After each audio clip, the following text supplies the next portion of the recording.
پشت گدازاده از راه رسیدند، در میهن پر رونق ما خانه گزیدند. با روزه و با روزه در این باغ پر از گل، چون گاو دویدند و چریدند و خزیدند. بستند ز نفرت در دانشکده ها را، استاد و مبارز همه در بند کشیدند.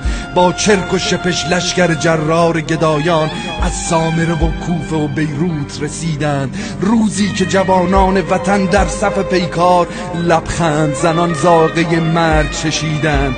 امروز سرافراشته در عین وقاحت، این مرده خوران مدعی خون شهیدند. اینک همه با غارت این مردم بدبخت، گویی شرف گم شده را باز خریدند. موسیقیشان شیون مرگ است و گدایی، این کوردلان دشمن شادی و امیدند. جز مفت خوری مرده خوری نوح سرایی، مردم هنر دیگری از شیخ ندیدند. یک مشت گدازاده از راه رسیدند، در میهن پر رونق ما خانه گزیدند.